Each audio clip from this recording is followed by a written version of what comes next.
네, 오늘은 예레미야 17장 1절에서 11절 보겠습니다. 예레미야 17장 1절.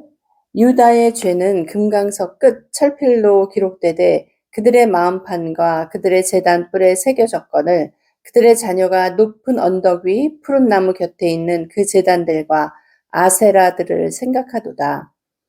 들에 있는 나의 산아, 내 온 영토의 죄로 말미암아 내가 내 재산과 내 모든 보물과 산당들로 노력을 당하게 하리니 내가 내게 준 내 기업에서 내 손을 뗄 것이며 또 내가 너로 하여금 너의 알지 못하는 땅에서 내 원수를 섬기게 하리니 이는 너희가 내 노를 맹렬하게 하여 영원히 타는 불을 일으켰습니다. 여호와께서 이와 같이 말씀하시니라. 무릇 사람을 믿으며 육신으로 그의 힘을 삼고 마음이 여호와에게서 떠난 그 사람은 저주를 받을 것이라. 그는 사막의 떨기나무 같아서 좋은 일이 오는 것을 보지 못하고 광야, 간조한 곳, 건건한 땅, 사람이 살지 않는 땅에 살리라. 그러나 무릇 여호와를 의지하며 여호와를 의뢰하는 사람은 복을 받을 것이라. 그는 물가에 심어진 나무가 그 뿌리를 강변에 뻗치고 더위가 올지라도 두려워하지 아니하며 그 잎이 청청하며 가무는 해에도 걱정이 없고 결실이 그치지 아니함 같으리라.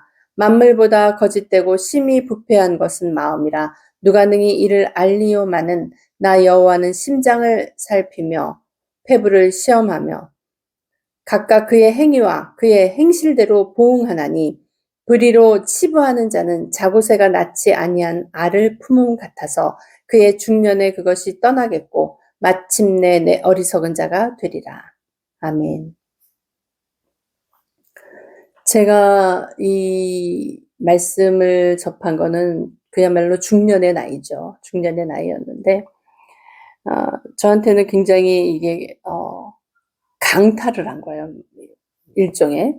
뭐냐면 유다의 죄는 금강석 끝 철필로 기록되되 그들의 마음판과 그들의 제단 뿔에 새겨졌거늘. 그 마음판에 이 철필로 새겨졌다는 게 왜 이렇게 뭐랄까, 실상으로 딱 오는 거예요. 그래서 약간 충격적이더라고. 말씀이 굉장히 강력했어요. 그래서, 제 존재 자체에 대한, 하나님 앞에서 제 존재 자체에 대한 이제 생각을 하기 시작한 계기가 됐는데, 저는 이렇게 굉장히 바쁘게 살았었거든요. 해외에도 많이 나갔었고, 그때 당시에는 이제, 지금은 여권이 다 전자여권이지만, 그 당시에 여권은 이렇게 스탬프를 찍었잖아요. 그러니까 그 스탬프 찍을 난이 없어서 여권을 갱신해야 되는, 항상 그런 상황이었었거든요. 그러니까 얼마나 많이 바쁘게 왔다 갔다 했어요. 그러니까 뭐 정신없이 살았죠. 그런데도 육체적으로는 바쁘고 뭐 할 일도 많고 생각할 것도 많지만은 이 마음은 또 따로 노는 거예요. 마음이 굉장히 좀 곤고하더라고요.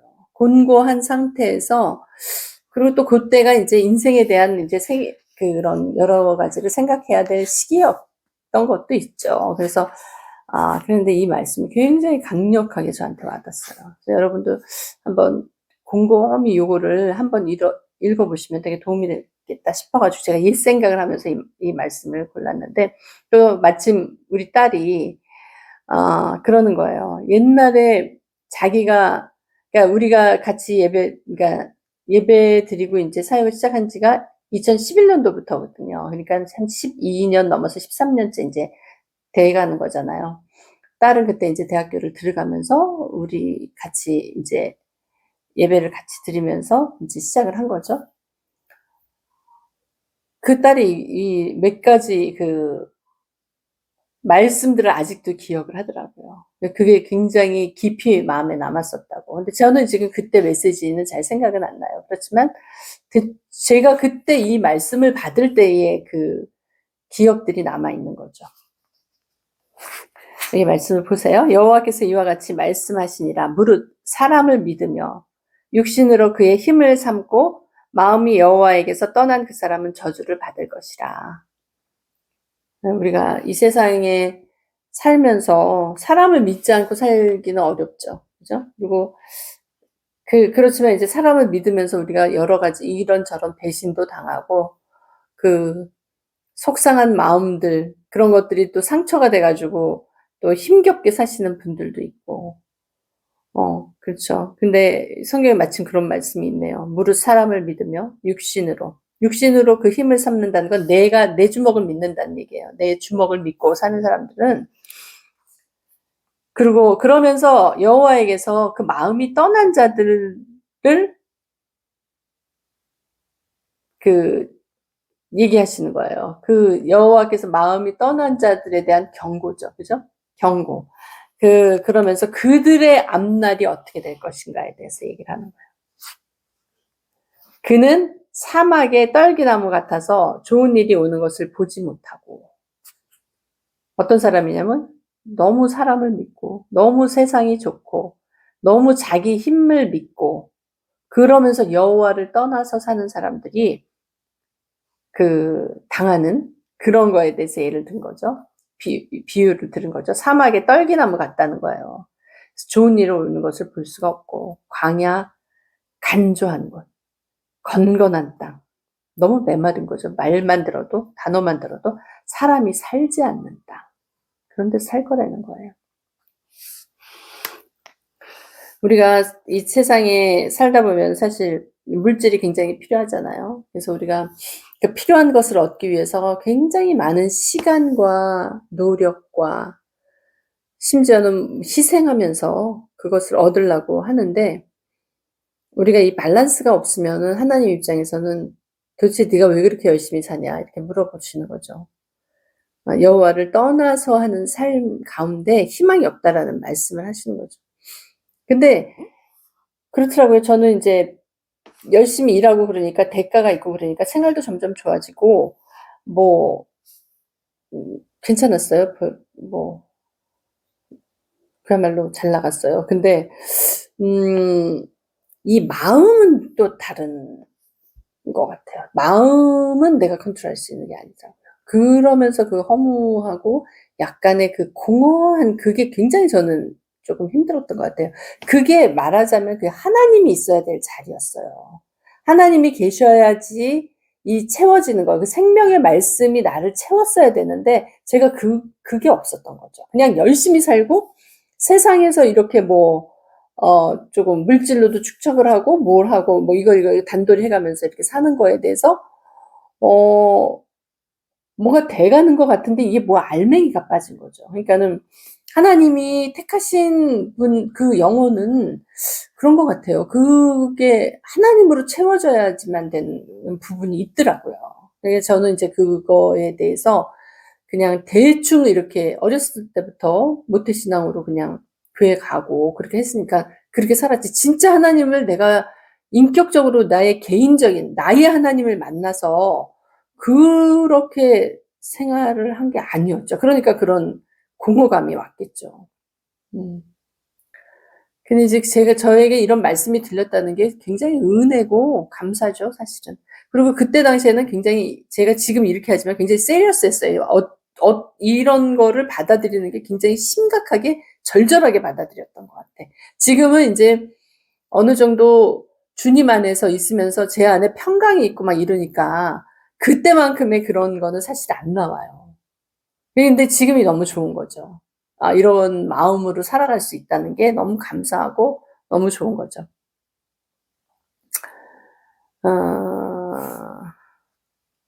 그러면서 하나님을 믿는 자는 또 어떻게 얘기하냐면 무릇 여호와를 의지하며 여호와를 의뢰하는 그 사람은 복을 받을 것이라. 그는 물가에 심어진 나무가 그 뿌리를 강변에 뻗치고 더위가 올지라도 두려워하지 아니하며 그 잎이 청청하며 가무는 해에도 걱정이 없고 결실이 그치지 아니함 같으리라.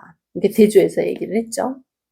그래요. 정말 정말 그런 것 같아요. 제가 그 시기를 거치고 그 고단한 시기를 거치고 회개의 시기를 거치고 또 연단도 있었죠.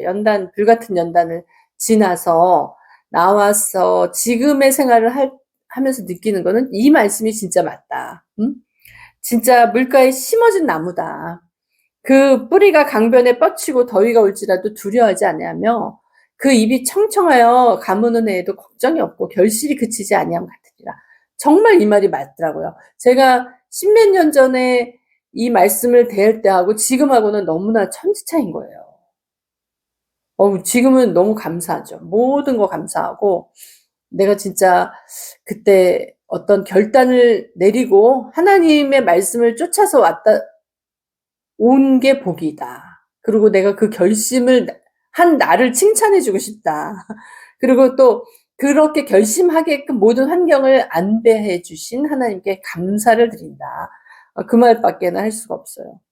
그래서 만물보다 거짓되고 심히 부패한 것이 마음이래요. 누가 이를 알리오만 우리는 사실 모르죠. 사람의 마음이 얼마나 부패됐는지, 얼마나 진짜 부재불능인지. 근데 그 마음을 치료하시고 우리의 연약하고 우리의 강팍하고 어떻게 보면 악하기까지 한 그런 것들을 다 담당하시고 예수님이 우리를 위해서 십자가에 돌아가시고 그 죄를 다 구속하셨다는 게 이게 엄청난 사건이잖아요.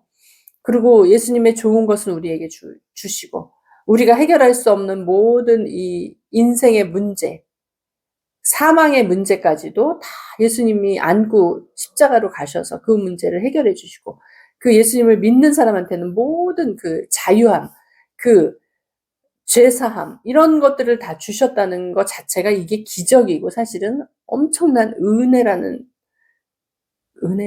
말밖에 할 수가 없죠, 진짜. 너무 감사하고 이런 근본적인 문제를 해결해 주신 그 주님에 대한 그 사랑과 그 마음을 다른 사람들도 알았으면 좋겠다 싶어서 사실 그런 거를 하는 거잖아요. 근데 이건 사실 진실인 거거든요. 살아보고 나서 드리는 말씀이니까 어떻게 표현을 해야 될지 정말 그 주님이 너무 감사하고 인도해 주시고 정말 모든 거를 살피시고 진짜 걱정 없고 결실을 맺게끔 하시는 그분이 어떤 분이라는 거를 너무나 알려드리고 싶은 거예요. 그리고 그것을 생생하게 느끼게 해주고 싶은 거예요. 이 작은 저의 어떤 간증이나 이런 말을 통해서 얼마나 이게 전달될지는 모르지만 사실은 뭐 엄청난 스토리가 많죠.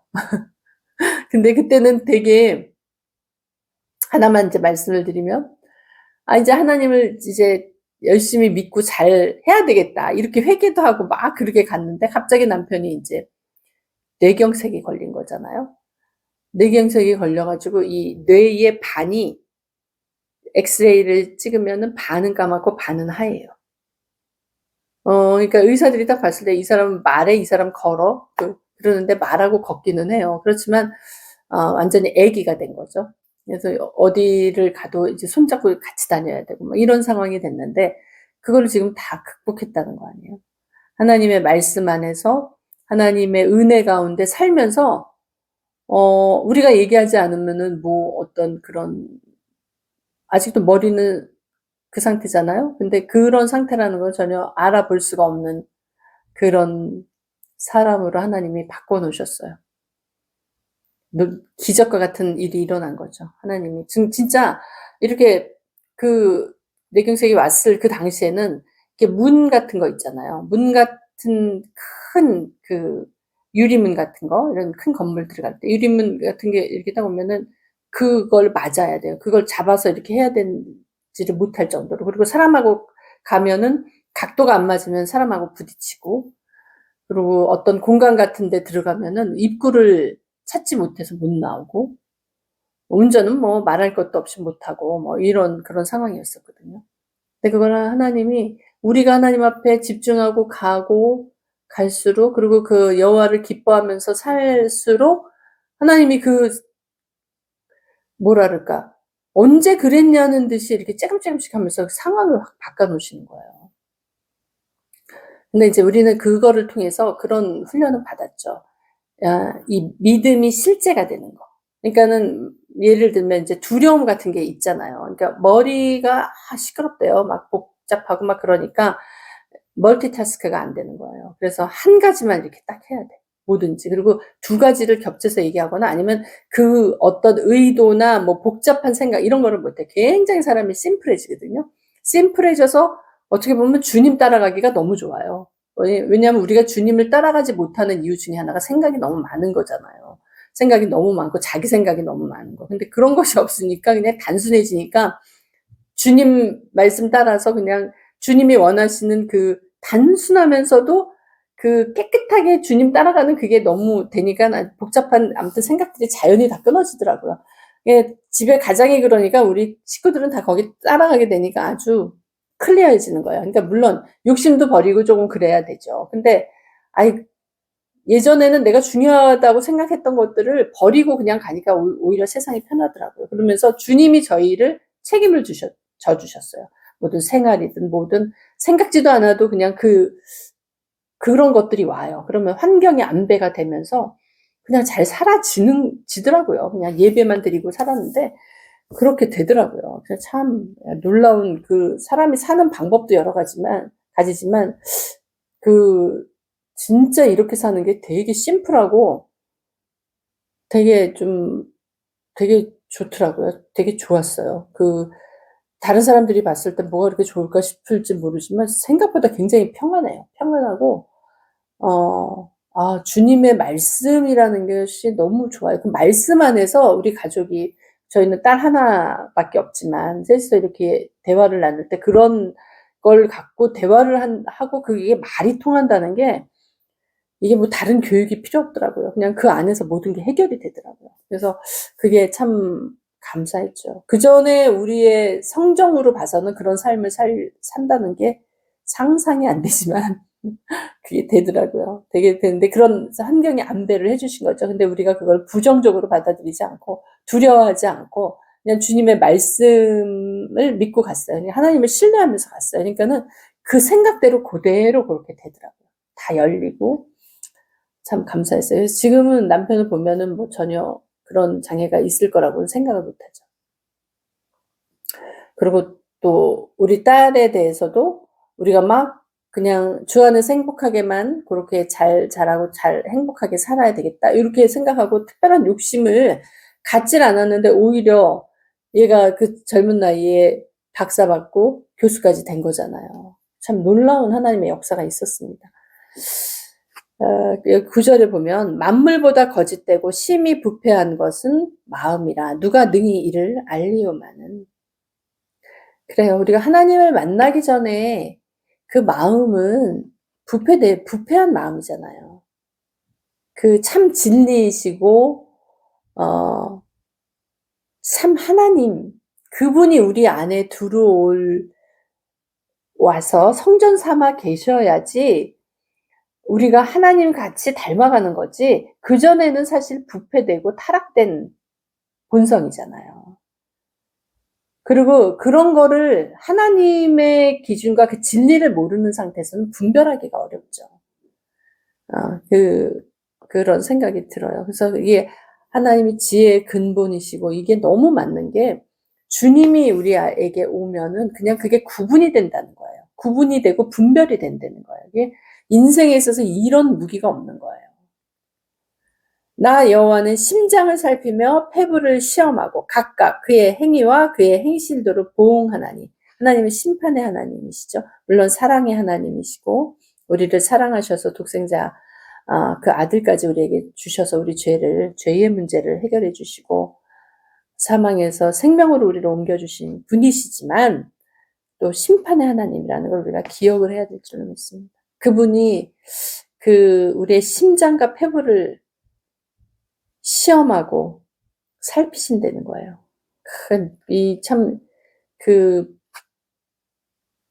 새겨드려야 되는 말이죠. 하나님이 사랑의 하나님이지만 그 위험이 또한 있으신 하나님이라는 걸 우리가 기억해야 되는 문장입니다.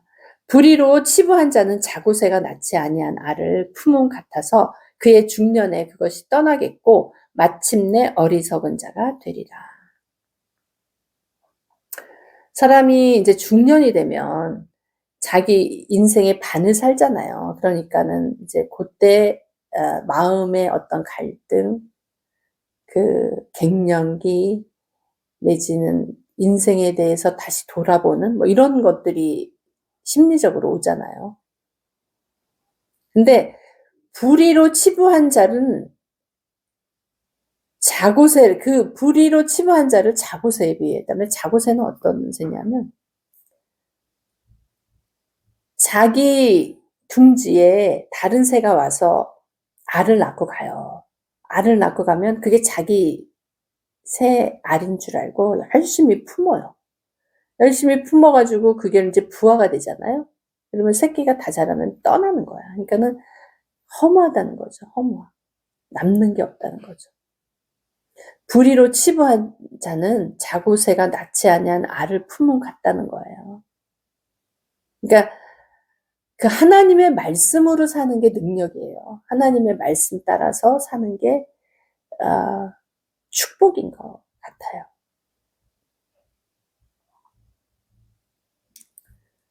그 중년에 그것이 떠나면 얼마나 그 자기 자신이 어리석다는 것을 발견하겠어요. 우리가 살다 보면 몇 번의 기회가 있는 것 같아요. 누구나다. 이 사회, 이 세상적으로도 몇 번의 기회가 있죠. 자기가 부자 될 기회가 몇 번 있다 그러잖아요. 하나님 앞에서도 우리가 몇 번의 기회가 있는 것 같아요. 하나님 계속 우리에게 신호를 보내시고 또 기회를 주시고. 근데 우리가 너무 세상적인 거에 젖어서 살다 보면 내가 무엇이 중요한지를 분별하기 어려운 그런 심리 상태가 되는 것 같아요. 요즘 참 그 정신적으로 많이 어려워하시는 분들도 많잖아요. 그러니까 크고 작게 어떤 그 심리적인 그 어려움을 겪고 계신 분들이 참 많단 말이에요. 사회가, 그리고 세상 시대가 좀 그렇잖아요. 그런 상황에서 우리가 하나님이 없이 산다는 게 너무나 안타까운 거예요. 하나님을 모르고 산다는 게. 야, 우리가 어떻게 하면 그러니까 내 백성이 그 하나님을 몰라서 망한다고 얘기하잖아요. 하나님은 끊임없이 하나님을 알려주고 싶은데 요즘은 하나님에 대해서 더 알라고 하지 않는 세상이에요. 정말 중요한 것이 무엇인지, 그리고 하나님이 얼마나 좋으신 분이고 그분 없이는 답이 없다라는 것을 알았으면 좋겠는데 그게 참 안타깝네요. 그래서 우리가 주님 안에서 그 말씀이, 예수님은 그 말씀을 성취하신 분이거든요. 우리가 어떤 다른 것도 필요 없어요. 그 말씀이 그냥 우리에게 오면 그 말씀이 내 안에서 성취가 되는 거거든요. 그럼 내가 그 말씀대로 이루어지는 거예요. 이거 얼마나 큰 축복인지 몰라요. 내가 그 말씀을 믿고 그 말씀대로 행했더니 그대로 됐더라. 얼마나 끝내주는 거예요. 근데 말하는 대로 됐더라. 이거보다 더 큰 축복이 어디 있어요. 우리 모두 하나님을 조금 더 자세히 알아가면서 그분의 말씀 안에서 성공하는 인생이 되시기를 예수님 이름으로 축복합니다. 감사합니다.